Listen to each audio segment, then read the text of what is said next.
예수 인도하시니 그의 사랑 어찌 큰지 말로 할 수 없도다.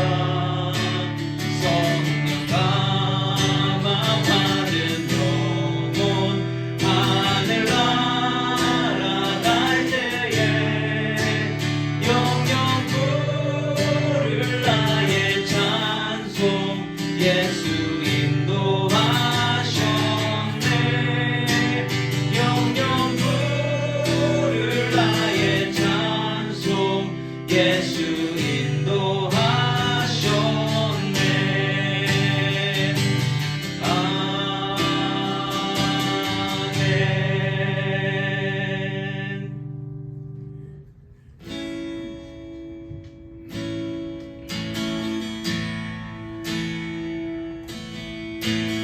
주님이 주신 땅으로 한 걸음씩 나아갈 때에 수많은 적들과 견고한 성이 나를 두렵게 하지만 주님을 신뢰함으로 주님을 의지함으로 주님이 주시는 담대함으로 큰 소리 외치며 나아가네. 이 산지를 내게 주소서.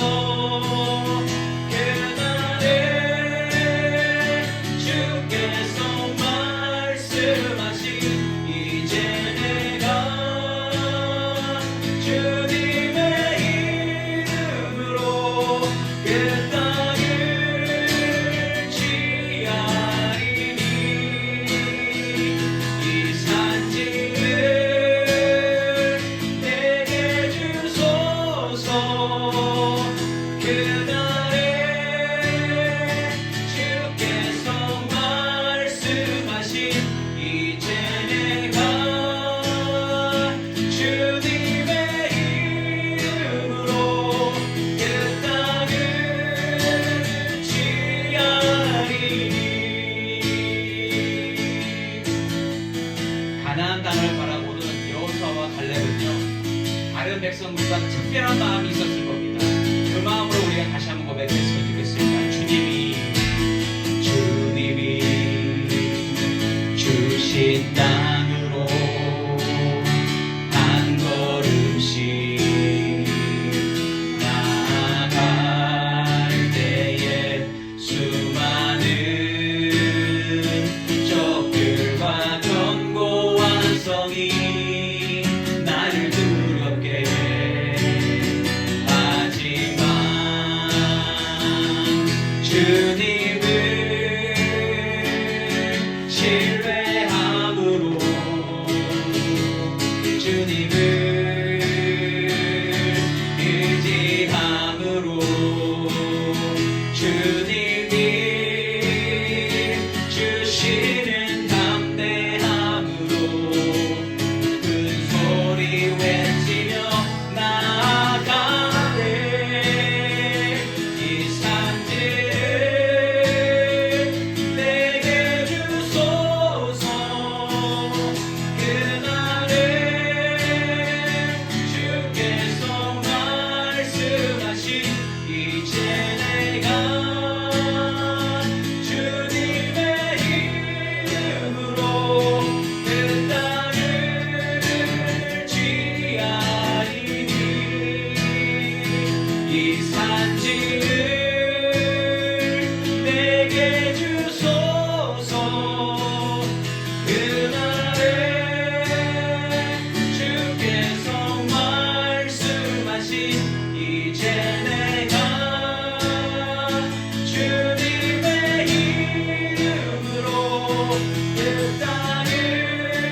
하나님 살아계심과 오늘도 말씀이 임하는 것 자체로 하나님의 영광이 이미 드러난 줄 믿습니다.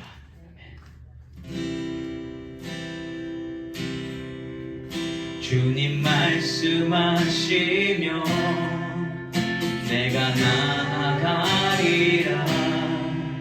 주님 뜻이 아니면 내가 멈춰서리라.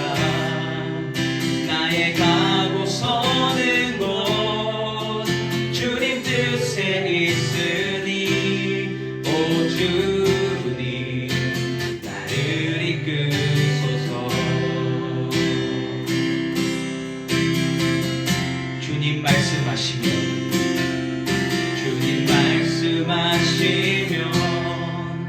내가 나아가리라. 주님 뜻이 아니면 내가 멈춰서리라. 나의 가고 서는 곳 주님 뜻에 있으니 오 주님 나를 이끄소서.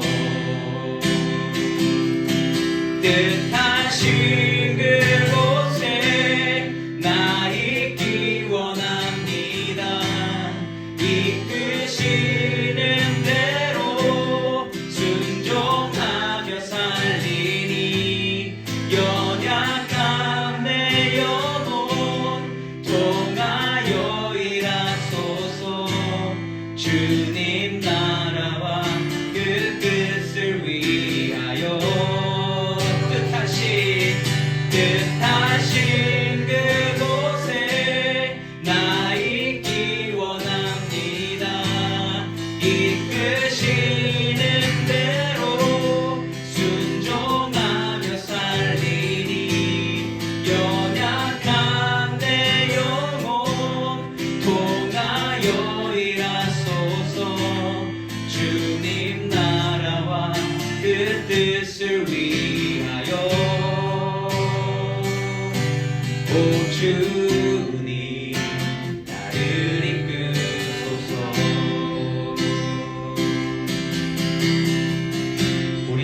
다시 불러봅니다. 주님 말씀하시면 주님 말씀하시면 내가 나가리라.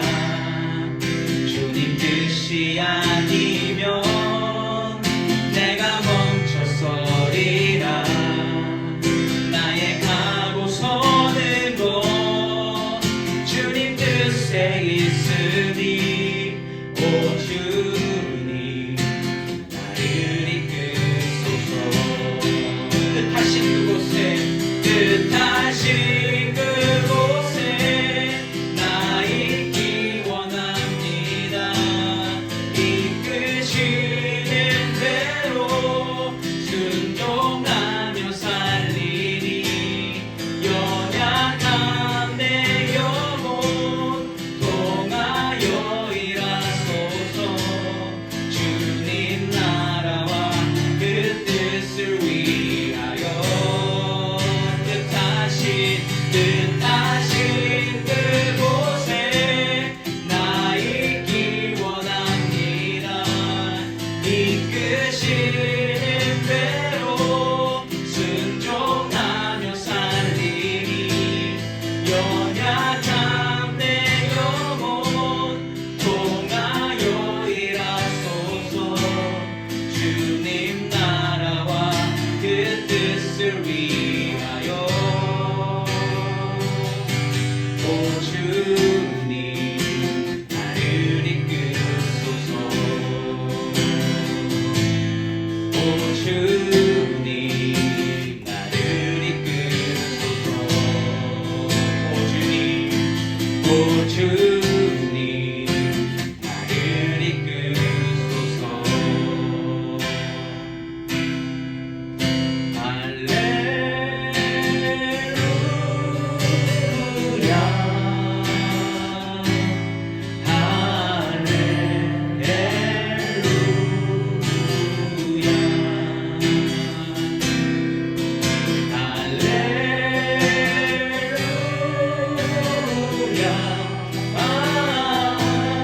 하나님, 우리가 여호수아의 삶을 살아보지는 못했지만 여호수아가 마지막 예배를 드린다면 나를 받으시옵소서 이렇게 고백했을 줄 믿습니다. 아버지, 우리도 우리의 삶이 끝나는 그날에 주님께 모든 걸 드릴 수 있는 그러한 고백을 할 수 있는 진정한 예배자로 살아갈 수 있도록 하나님 오늘도 힘을 더하여 주시옵소서. 오늘 말씀을 통하여 주께서 우리에게 주시는 말씀이 임하게 하여 주시옵시고 그 말씀이 우리의 영혼 가운데 온전히 박혀 끝까지 주님을 붙잡으며 끝까지 주님을 섬기며 끝까지 주님을 사랑하는 자로 살아갈 수 있도록 인도하여 주시옵소서. 모든 것 감사드리옵고 예수님의 이름으로 기도드립니다. 아멘. 여호수아서 24장 전체 말씀인데요, 우리 함께 교독할 말씀은 1절에서 14절까지의 말씀을 함께 교독하도록 하겠습니다. 여호수아 24장 1절에서 14절까지의 말씀. 여호수아가 이스라엘 모든 지파를 세겜에 모으고 이스라엘 장로들과 그들의 수령들과 재판장들과 관리들을 부르매 그들이 하나님 앞에 나와 선지라. 여호수아가 모든 백성에게 이르되 이스라엘 하나님 여호와께서 너희에게 말씀하시기를 이제 너희의 조상들 곧 아브라함의 아버지 나홀의 아버지 테라가 강적들에 거주하여 다른 신들을 섬겼으나 내가 너희의 조상 아브라함을 강 저쪽에서 이끌어내어 가나안 온 땅에 두루 행하게 하고 그의 씨를 번성하게 하려고 그에게 이삭을 주었으며 이삭에게는 야곱과 에서를 주었고 에서에게는 세겜 산지를 주었으나 야곱과 그의 자손들은 애굽으로 내려갔으므로 내가 모세와 아론을 보내었고 또 애굽에 재앙을 내렸나니 곧 내가 그들 가운데 행한 것과 같고 그 후에 너희를 인도하여 내어노라. 내가 너희의 조상들을 애굽에서 인도하여 내어 바다에 이르게 한즉 애굽 사람들이 병과 마병을 견디고 너희의 조상들을 홍해까지 쫓아오고 너희의 조상들이 나 여호와께 부르짖기로 내가 너희와 애굽 사람들 사이에 흑암을 두고 바다를 이끌어 그들을 덮었나니 내가 애굽에서 행한 일을 너희의 눈이 보았으며 또 너희가 많은 날을 광야에서 거주하였느니라.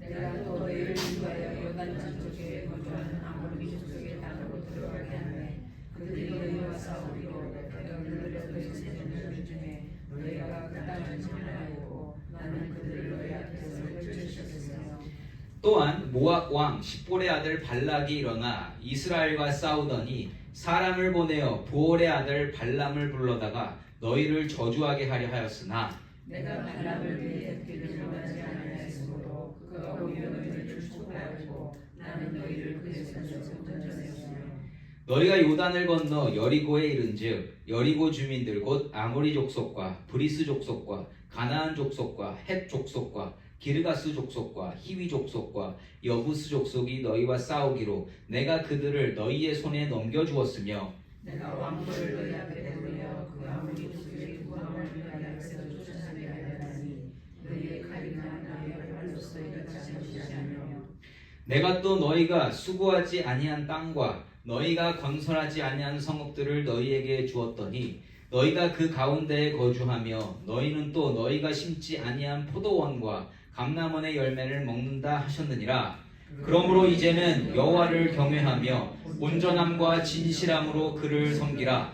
너희의 조상들이 강 저쪽과 애굽에서 섬기던 신들을 치워버리고 여호와만 섬기라. 아멘. 저는 오늘 온전히 사용받은 여호수아라는 제목으로 말씀을 나누기 원합니다. 여러분 호사유피 인사유명이라는 그 고사성어를 아실 겁니다. 호랑이는 죽어서 가죽을 남기고 사람은 죽어서 이름을 남긴다. 인생을 한 문장으로 아주 잘 표현해낸 문장이기는 합니다. 그렇죠? 그런데요, 제가 확신하건대 이 문장을 만든 사람은 하나님 못 만난 사람입니다. 하나님의 사람은 살아가는 방법이 달라요. 살아가는 목적과 방법 그리고 남기고자 하는 게 자기 자신 될 수 없다라는 겁니다. 하나님의 사람은 사나 죽으나 하나님 말씀을 기준으로 삼으며 삶으로 말씀을 나타내는 사람입니다. 즉 이름을 남기는 것이 아니라 하나님께서 주신 말씀으로 살며 그 삶의 자취를 남긴다는 거예요. 그 삶의 자취로서 하나님을 드러내게 되어 있다. 그게 크리스천의 삶이라는 겁니다. 그래서 그 사람 크리스천이라면 그 말을 남길 수가 없었다는 겁니다. 여호수아는 말 그대로 하나님의 사람이었습니다. 하나님의 말씀을 증거하며 끝까지 하나님께 사용받은 사람입니다. 오늘 본문에서는요, 지난주 말씀에 이어서 죽기 바로 직전에 하는 말씀과 더불어 그가 살았던 삶이 잘 보여지고 있습니다. 오늘 말씀을 통하여서 하나님의 사람이 살아가는 모습과 온전히 사용받는 사람의 모습이 어떠한지를 살펴보고 저와 여러분도 하나님께 온전히 사용받는 사람으로서 삶을 채워가시는 귀한 분들이시기를 예수 이름으로 축원합니다. 하나님께 사용받고 하나님으로 살아가는 사람은요, 뭐에 관심을 가지는지 아세요? 하나님의 역사에 관심을 가지게 됩니다. 그 역사를 통해서 하나님을 더 배워가게 된다라는 거예요. 그 역사라는 건 다른 것이 아니라 이 성경에 나와 있는 하나님의 스토리를 알고 싶어 한다는 겁니다. 오늘 우리가 함께 읽었었던 1절부터 13절까지의 말씀을 보면 여호수아는요, 여호와 하나님께서 이스라엘을 시작하시고 인도하신 모든 역사에 대해서 속속들이 잘 알고 있는 사람인 것을 드러내요. 그러니까 이 많은 것들이 역사를 이야기할 때 많은 것들이 있을 텐데 아주 중요한 것들만 싹 뽑아서 하나님의 역사를 이야기해주고 있다는 겁니다. 그 역사를 간단히 정리해보면 이렇습니다. 우리 아까 읽었던 내용이요, 우선 이스라엘의 시작인 아브라함의 이야기를 하는데 아브라함부터 꺼내는 게 아니라 누구부터 꺼내냐면 아브라함의 아버지 데라로부터 이야기를 합니다. 거기서 이야기하는 건 뭐냐면 데라라는 사람, 아브라함의 아버지는 우상을 섬기던 사람이었다를 증거해요. 그렇지만 아브라함은 하나님께서 특별히 구별하셔서 하나님만 따르는 자로서 그렇게 이스라엘이 시작되었다라고 말씀을 남깁니다. 여기서 우리가 알 수 있는 게 뭔지 아세요? 아브라함이 자기 스스로 하나님 찾아갔습니까? 아니죠. 하나님이 믿음을 시작하셨다는 것을 우선 시작점에 두고 있다는 겁니다.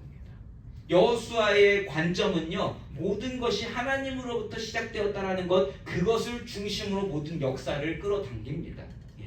믿음은 철저히 하나님으로부터 시작되는 것이고 믿음은 그렇게 하나님을 찾아가는 여정이다. 이것을 바탕으로 역사를 이야기하고 있다는 거죠. 자, 그렇게 아브라함이 살았던 그러한 삶을 드러내고 그리고 그들의 아들들의 이야기, 이삭, 야곱을 통하여서 믿음이 이어지는 그림을 그려준다라는 거예요.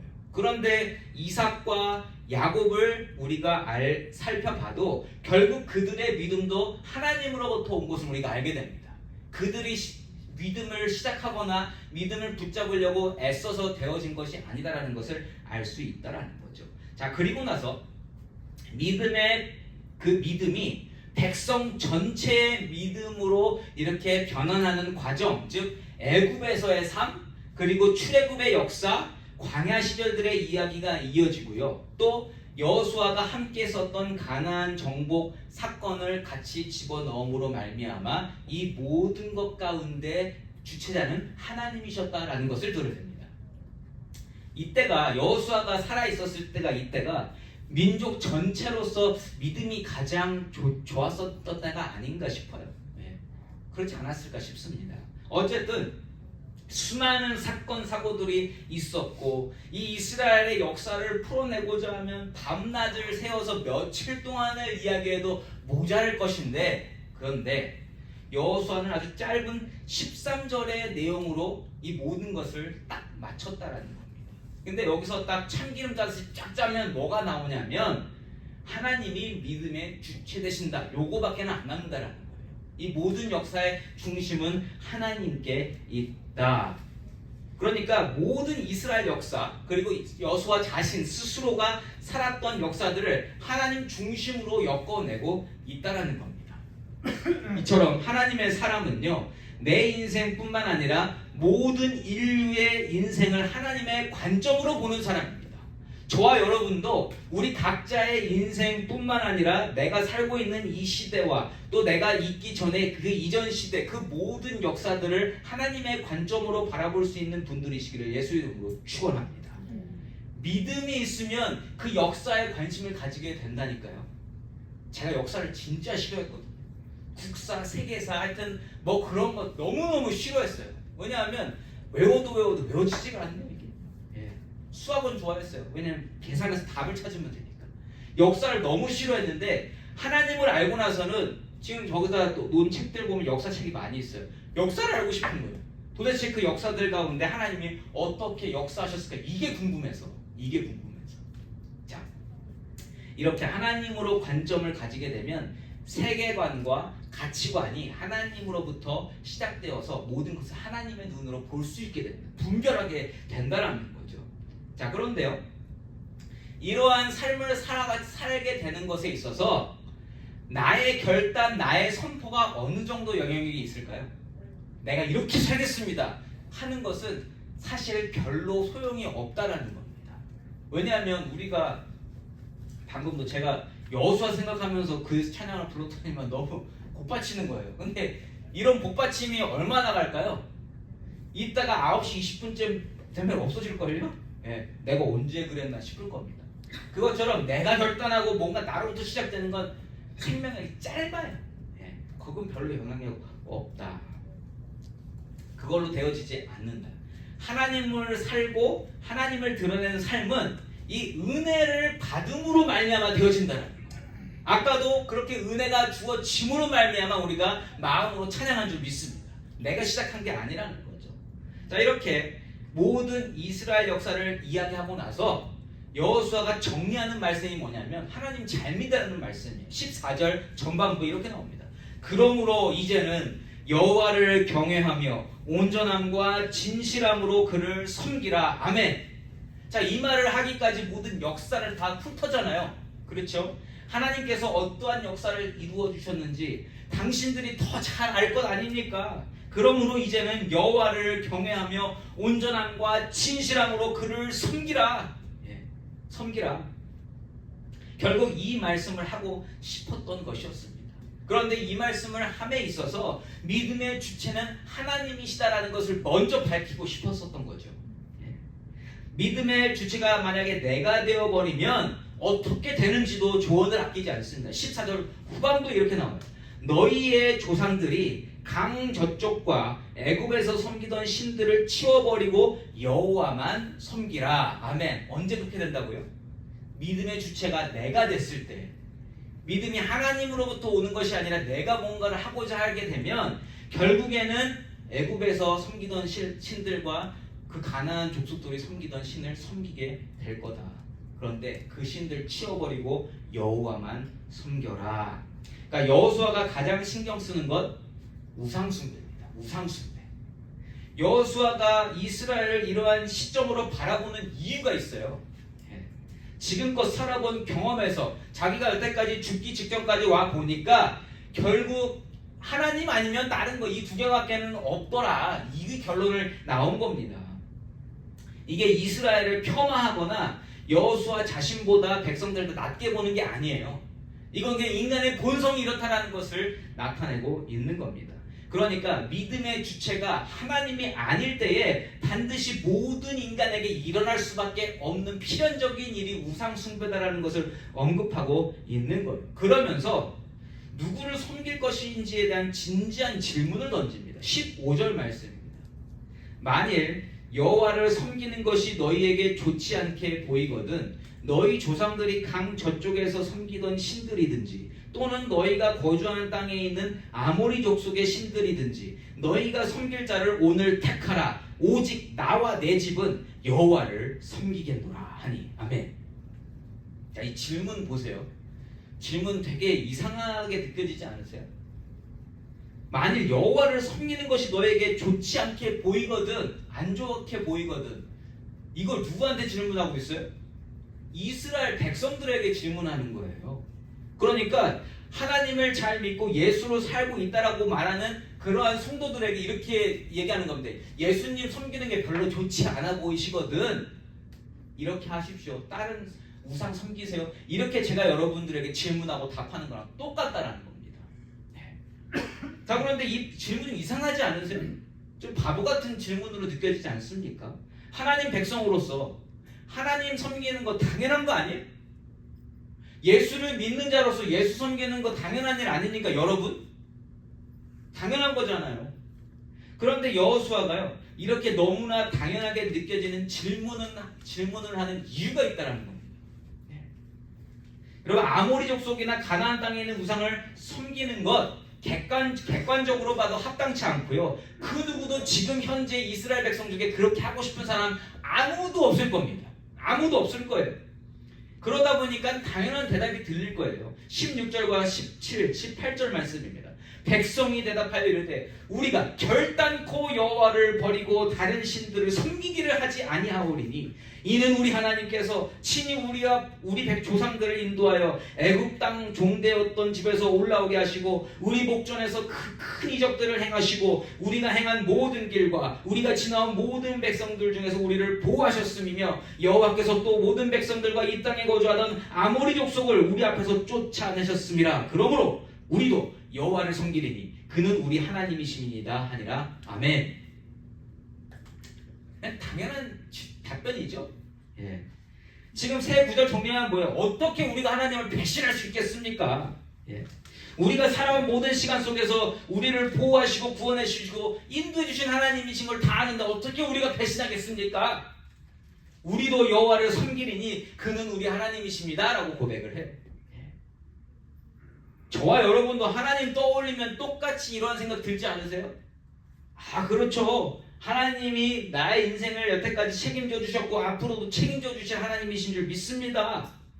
당연히 외치는 결단이에요. 틀림없습니다. 그런데 여호수아가요 이상하리만큼 자꾸만 부정적으로 들리는 말을 쏟아놓습니다. 19절과 20절 말씀입니다. 여호수아가 백성에게 이르되 너희가 여호와를 능히 섬기지 못할 것은 그는 거룩하신 하나님이시요 질투하시는 하나님이시니 너희의 잘못과 죄들을 사하지 아니하실 것임이라. 만일 너희가 여호와를 버리고 이방 신들을 섬기면 너희에게 복을 내리신 후에라도 돌이켜 너희에게 재앙을 내리시고 너희를 멸하시리라 하니. 아멘. 또 이상한 말 합니다. 여호수아는 지금 하나님이 어떠한 분이신지를 다시 한번 리마인드 해줘요. 여호와는 거룩하신 분이고 질투하시는 하나님이시고 죄를 사하지 않을 분이시다. 우상 숭배에 대한 재앙을 내리실 거다라는 말씀을 전합니다. 자 그런데 이미 답변을 했던 것도 있고 지금 이 말씀이 경각심을 가지게 하는 말씀으로 안 들리는 이유가 있습니다. 그게 왜 그런지 아세요? 지난주 말씀 23장 1절에서 증거되기를 어떻게 증거되냐면 여호와께서 주위의 모든 원수들로부터 이스라엘을 쉬게 하신 지 오랜 후에 이 말씀이 임하고 있습니다. 그러니까 평강과 평화와 평정이 지금 이스라엘 가운데 이렇게 깔려 있다는 겁니다. 살만해졌다는 거예요. 다른 족속들의 방해도 없고요. 괴롭힘도 없고요. 잘 살고 있다는 겁니다. 문제없이. 하나님을 잘 섬기고 있다고 자신하고 살아가고 있는 시간, 하나님의 진노나 다른 말씀이 없는 시간, 특별히 가나안을 정복하느라고 애쓴 다음에 정말 그 모든 것들을 누리고 있는 평안한 시간이기 때문에 모두가 마음이 편안한 상태라는 거죠. 그런데 여호수아가 뜬금없이 죽기 전에 막 이러한 말들을 쏟아내면서 너희들 하나님 잘 믿어라, 하나님 여호와만 섬겨야 된다. 그랬더니만 너희들이 그렇게 못할걸? 하나님은 질투하시는 하나님이셔, 거룩하신 하나님이시고, 그러니 이 마음 이게 도대체 뭐 하는 건가 싶을 거라는 거죠. 자 그렇게 정확하게 깨닫지 못한 백성들이요 여전히 자신감에 차올라서 강하게 대답합니다. 21절과 22절 말씀이에요. 백성이 여호수아에게 말하되 아니니이다 우리가 여호와를 섬기겠나이다 하는지라. 여호수아가 백성에게 이르되 너희가 여호와를 택하고 그를 섬기기라 하였으니 스스로 증인이 되었느니라 하니 그들이 이르되 우리가 증인이 되었나이다 하더라. 아멘. 무슨 말이에요? 니네가 뱉은 말에 책임져라 이거예요. 니네가 뱉은 말 책임져라. 니네가 스스로 증인이 됐으니까, 믿는다고 했고 섬긴다고 했으니까 그것을 반드시 지키면 좋겠다 이렇게 얘기합니다. 이 대화 자체를 기억하게 하고요, 하나님을 섬기는 것이 좋은지 이방인들을 섬기는지 무엇이 좋은지 그 질문을 확실하게 이렇게 머릿속에 각인시켜 놨어요. 언제든 이 질문이 떠오를 거거든요. 하나님을 섬기고자 하면 그때 근데 여호수아가 왜 그렇게 얘기했지? 왜냐하면 그렇게 기억날 수 있는 질문이라는 거예요. 왜 그때 그렇게 얘기했을까? 자, 이렇게 얘기하고 또 한 번 약속을 받아내는 게 23절과 24절 말씀입니다. 3번씩이나 여호수아가 같은 방법으로 그 입술을 통해서 여호와를 섬기겠다는 그 답을 얻어내요. 확신을 얻어냅니다. 그리고 25절에서 27절까지의 말씀입니다. 그날에 여호수아가 세겜에서 백성과 더불어 언약을 맺고 그들을 위하여 율례와 법도를 제정하였더라. 여호수아가 이 모든 말씀을 하나님의 율법책에 기록하고 큰 돌을 가져다가 거기 여호와의 성소 곁에 있는 상수리나무 아래에 세우고 모든 백성에게 이르되 보라, 이 돌이 우리에게 증거가 되리니 이는 여호와께서 우리에게 하신 모든 말씀을 이 돌이 들었음이니라. 그런즉 너희가 너희 하나님을 부인하지 못하도록 이 돌이 증거가 되리라 하고. 아멘. 여러분, 좋을 때는 다 좋아요. 좋을 때는요, 다 뭐든 할 수 있을 것 같아요. 근데 문제가 언제 터져요? 안 좋은 상황이 생겼을 때 문제가 터집니다. 그때 진짜 친구가 누군지 드러나죠. 나에게 문제가 생겨서 도움이 필요할 때 그때 진짜 친구가 누군지 드러나고요. 그리고 지금 요즘에 교회 보험을 지금 바꾸고 있거든요. 그런데 보험 처음 들을 때 얼마나 까다로운지 아세요? 정말 꼬치꼬치 해봤습니다. 교회에서, 그러니까 그 교회에 특화된 보험회사에서는 미션 출입, 선교 출입 1년에 몇 번 가는지 몇 명이 가는지 가서 뭐 하는지까지 물어봐요.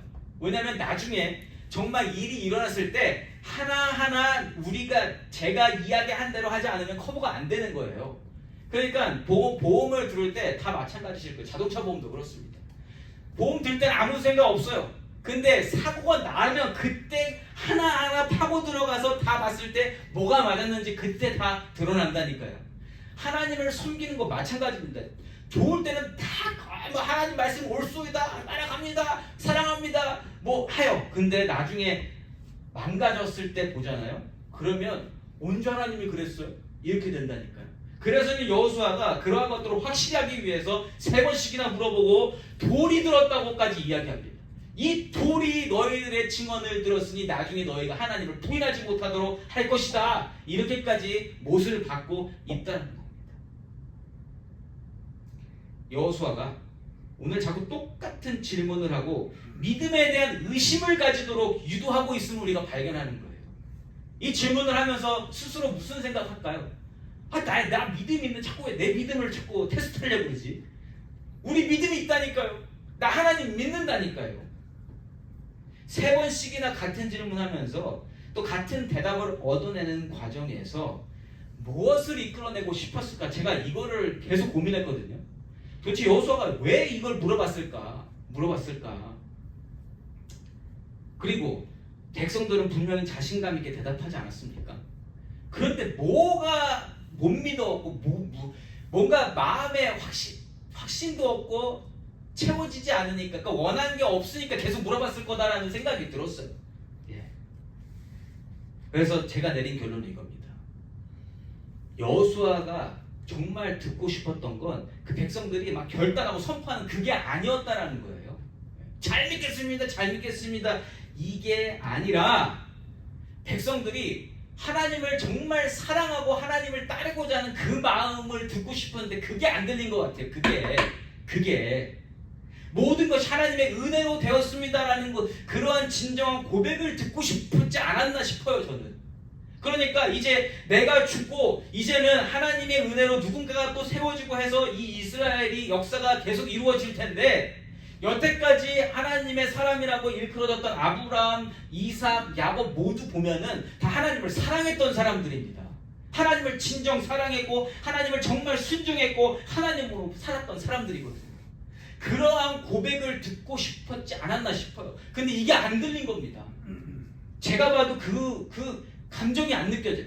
백성들의 고백 가운데에서 하나님으로 됐습니다, 그러니까 하나님이 하셨다라는 고백은 있는데 그냥 지금 좋은 게 좋은 거라는 그런 거밖에는 안 들리더라는 거예요. 백성들의 반응은 내가 하나님 지금 잘 섬기는 건 좀 잘 섬길게요. 우상 절대 안 섬깁니다. 이 정도밖에는 안 들렸다는 겁니다. 여호수아가 듣고 싶었던 건 이런 게 아닐까요? 하나님으로부터 모든 것이 시작됐습니다. 내 것은 아무것도 없습니다. 우리가 한 거 없습니다. 하나님이 하셨습니다. 하나님이 주라면 주겠습니다. 하나님이 하라고 하면 하고 멈추라면 멈추고 하나님께서 보여주신 그대로 우리가 살겠습니다. 이제 당신은 평안히 하나님께 가시면 좋겠습니다. 우리가 그 바톤을 이어받겠습니다. 뭐 이러한 고백을 했다라고 그러면 여호수아가 3번씩은 안 물어봤을 것 같다라는 거죠. 100% 순정이 담긴 신앙의 목소리를 듣고 싶었는데 이게 안 들리지 않았나요? 전 이렇게 해석이 됐습니다. 이렇게. 그와 동시에 여호수아는 뭘 드러냅니까? 자기 자신을 드러내지 않아요. 오늘 하나님의 역사를 이야기하고 가나안 정복 전쟁 이야기하는데 자기 얘기 하나도 안 합니다. 내가 뭐 했는지 중요하지 않기 때문에 그거 얘기 안 해요. 하나님이 뭐 하셨는지를 드러내고 있다는 거죠. 끝까지 여호수아는 자기를 드러내지 않습니다. 하나님을 향한 삶, 하나님을 위한 삶, 하나님으로 살아간 삶을 남기고 죽기 바로 직전까지 온전하게 사용받고 하나님께 부름받고 천국 가는 모습이 오늘 말씀에 담겨져 있다는 겁니다. 29절부터 마지막 내용까지가 바로 그 이제 죽는 내용인데요. 29절에서 31절까지의 내용을 읽어보고 마무리하도록 하겠습니다. 2일 후에 여호와의 종 눈의 아들 여호수아가 110세에 죽음에 그들이 그의 기업의 경내 딥낫세라에 장사하였으니 딥낫세라는 에브라임 산지 가스산 북쪽이었더라. 이스라엘이 여호수아가 사는 날 동안과 여호수아 뒤에 생존한 장로들 곧 여호와께서 이스라엘을 위하여 행하신 모든 일을 아는 자들이 사는 날 동안 여호와를 섬겼더라. 아멘. 31절에서 우리에게 주는 힌트가 있습니다. 오늘 자신있게 선포하고 다짐했었던 믿음의 이야기들 얼마나 갔다고요? 2대도 못 갔어요. 여호수아 살았을 때 같이 있었던 그 어르신들만 살아있을 때까지만 믿었다고 오늘 성경이 증거하고 있습니다. 한 세대를 넘어서지 못했다라는 거예요. 여호수아 거기까지 내다본 겁니다. 이건 믿음 아닌데 이렇게 갔다가는 정말 그냥 이 모든 것이 멈춰버릴 텐데 큰일이다. 그래서 3번씩이나 물어본 거다라는 결론이 나온 겁니다. 저는. 여러분 왜 한 세대를 넘지 못했을까요? 이스라엘이. 왜 그 믿음 지금 우상 절대 안 섬기겠다고 했던 그 믿음이 왜 무너졌을까요? 왜냐하면 이스라엘이 바로 서게 되고 잘 살게 되고 오늘 평강이 임한 이유는 하나님이어야 되는데 이스라엘은 계속 풍족하게 안전하게 만족을 하며 살게 되면서 하나님의 필요성까지 잃어버렸다는 거예요. 그게 하나님이 하셨다라고 이렇게 이해되는 게 아니라 그냥 잘 살고 있잖아요. 그러면 그냥 이게 되어지는 것 같잖아요. 삶이. 그러니까 그 다음 세대는 태어나 보니 잘 살고 있어요. 태어나 보니 하나님을 찾는 사람도 별로 없고 찾아도 안 찾아도 별로 차이가 안 나 보이더라. 그러면 그 다음 세대는 뭐 해요? 하나님 안 찾아요. 하나님으로 살아야겠다는 그걸 가르쳐주고 하나님 없으면 우리는 아무것도 아니다라는 걸 누군가 이야기해줬다면 그 믿음으로 그 전 세대가 살았다면 그러면 그 다음 세대도 똑같이 이어갈 거라는 거예요. 근데 그게 없었다는 겁니다. 여호수아가 우려했던 것 사람의 결단으로는 절대로 믿음이 지켜지지 않을 거라는 것 이게 믿음의 현실이었다는 겁니다. 하나님이 우선시 되고요.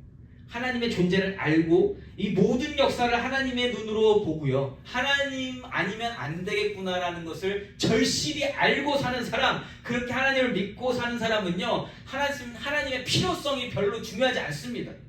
그냥 하나님 존재 자체가 그게 은혜고 그게 영광인 걸 알고 사는 거예요. 우리는 제발 그렇게 살면 좋겠다고 제가 이렇게 목 놓아 외치는 겁니다. 하나님이 필요해서 붙잡는 게 아니라 하나님이 시니까 우리는 붙잡고 살면 좋겠습니다. 하나님 없으면 우리 못 사는 겁니다. 그런데 조건상 필요한 상황에서만 하나님을 찾았다면요. 그 상황이 끝남과 즉시 하나님도 잊어버리게 되어 있다는 겁니다. 구조가 그래요. 구조가. 그런데 우리가 많은 이 70년대, 80년대, 90년대, 2000년대로 오면서 하나님을 소개하는 방법이 그렇게 된 적이 많았다는 거예요. 필요할 때 하나님한테 기도해서 그러면 복 받고 살 수 있습니다. 그래서 기도했더니 하나님이 역사해 주시더라. 그래서 잘 살게 되더라. 그래서 하나님 믿습니다. 그런데 그렇게 되고 잘 살고 보니까 하나님 놔요 안 놔요? 놔요. 하나님을 그래서 믿었기 때문에, 하나님 존재로 믿지 않았기 때문에. 그러면서 점점 나의 만족을 위해서 더 좋은 것을 찾게 되고, 그렇게 나 좋은 곳의 정점이 어딘지 아세요? 나를 기쁘게 해주는 우상을 찾아가는 게 결국 그 답이라는 거예요. 그래서 오늘 여호수아가 거기까지 내다본 겁니다. 이 믿음은 아니라 너의 스스로의 그 만족을 위한, 네 스스로가 결단한 믿음으로 가면 결국엔 우상 숭배가 될 수밖에 없다. 왜요? 그 나의 만족을 채워주는 건 우상이니까. 다른 신이 그렇게 해주지 하나님은 그거 안 해주세요. 하나님은. 여호수아가 이거를 안 겁니다. 자기가 살아봤거든, 자기가 봤거든요, 눈으로. 역사를 보니 우상 숭배가 다 그렇게 이루어진다는 걸 발견했기 때문에 여호수아는 오늘 3번씩이나 질문하면서 너희들의 믿음을 다시 돌아봐야 된다. 다시 돌아봐야 된다. 나는 이제 가지만, 나는 하나님께 가지만 당신들도 내가 하나님을 섬겼듯이 하나님을 만나면 좋겠습니다 했던 그 마음이 아까 그 질문들 가운데 숨겨져 있더라는 거죠. 여호수아는 여기까지 내다보면서 그렇게 애타게 이스라엘 백성들의 믿음 고백을 이끌어내고 싶었던 거예요. 당신들이 무엇 때문에 하나님을 믿습니까? 이걸 계속 질문하고 싶었던 거죠. 신앙이라고 이름하는 것이 하나님으로부터 시작되는 것이 아니라 내가 시작하고 내가 필요한 대로 채우는 것으로 변질되면 결국 호랑이가 가죽을 남기고 사람이 이름을 남기는 그 철학으로, 그 방법으로 우리 삶이 변질되게 된다는 겁니다. 결국 거기로 갈 수밖에 없다. 그런데 오늘 여호수아를 통해서 우리가 배울 수 있는 건 한 가지입니다. 끝까지 자기 이름을 드러내지 않습니다. 자기의 공로를 말하지 않아요. 죽는 그 순간까지 여호와 하나님의 이름을 들려주려고 애쓰고 있다. 애쓰고 있다. 백성들이 여호와 하나님께서 행하신 역사를 듣게 해줬다라는 거예요. 역사를 이야기하면서도 그 모든 역사의 주체 되시는 분은 하나님이십니다라는 것을 들려주고 싶어하는 그 애절한 마음이 너무너무 느껴졌다는 거예요. 그리고 평강도 평안도 하나님 주시는 것이요 나 스스로가 얻어낼 수 있는 것이 아님을 자신의 삶을 통해서 세상을 떠나게 되었습니다. 그러니까 제가 이러한 여호수아의 마음을 담고 있었는데 아까 나를 보내옵소서 하는데 그게 너무 복받치더라니까요. 그 남은 백성들을 바라보면서 안타까운 마음이 있었다라는 겁니다. 여호수아가 그 믿음으로 살면 좋겠는데, 근데 이게 설득한다고 해서 설득이 돼요? 안 되잖아요. 그 믿음조차도 하나님이 주셔야 하는 거기 때문에 여호수아는 내가 할 일은 여기까지구나 이러고 갔다라는 겁니다. 사랑하는 성도 여러분, 우리의 믿음은 어디서부터 시작이 되고 있습니까? 저와 여러분의 믿음 하나님으로부터입니까? 아니면 나로부터입니까? 내 것을 버리고 다 버리고 하나님으로부터 시작할 때 비로소 하나님 인도해 주시는 신앙생활을 시작할 수 있는 줄 믿습니다. 그래서 많은 경우 하나님이 사건, 사고, 문제들을 통해서 우리가 다 내려놓게 하시고 거기서 하나님 찾게 하시는 거예요. 그렇게 해야만 그나마 하나님 믿고 살게 된다. 그런데 그렇게 살아도 결국 내가 만족하는 위치에 서면 어떻게 된다? 하나님 또 논다. 그게 우리다라는 거예요. 그게 우리다. 우상숭배 다른 겁니까? 아니요. 뭐 다른 신을 섬긴다고 하는 게 아니라도 내가 어느 정도 만족의 위치에 있어서 하나님 놔버리면 그게 우상숭배예요. 오늘 여호수아가 주는 교훈은 바로 그 부분이다. 여러분, 그래서요, 평안함 속에서도 언제든지 내 모든 것을 취할 수 있는 분이 하나님이심을 인정할 수 있는 것, 이게 은혜인 줄 믿습니다. 오늘 내가 평안하고 잘 살고 있어요. 문제 없어요. 아프지 않아요. 그런데 오늘 내가 갑자기 아프고 오늘 내가 갑자기 죽을 수도 있고 이 모든 것을 하나님이 가져가신다고 해도 하나님 나 괜찮습니다 할 수 있는 게 하나님 원하시는 믿음인 줄 믿습니다. 우리가 그러한 자세로 살아야 된다는 거죠. 그렇게 인정할 수 있을 때 여호수아처럼 겸손해질 수 있고 하나님의 부르심을 우리가 준비할 수 있게 된다는 거죠. 그러한 믿음이 있다면 하나님은 언제 불러가셔도 우리는 오케이가 되는 줄 믿습니다. 미련이 없으니까. 여호수아의 삶을 통해서 믿음조차도 은혜로 받고 누리는 것이며 내가 할 수 있는 것은 그저 하나님이 주시는 대로만 따라갈 수 있는 것이라는 것을, 하나님을 따라가는 것밖에는 다른 게 없음을 인정하시며 삶의 모든 순간순간마다 하나님을 높여드리는 귀하고 복된 트루스 교회 성도님들이시기를 예수 이름으로 축원합니다.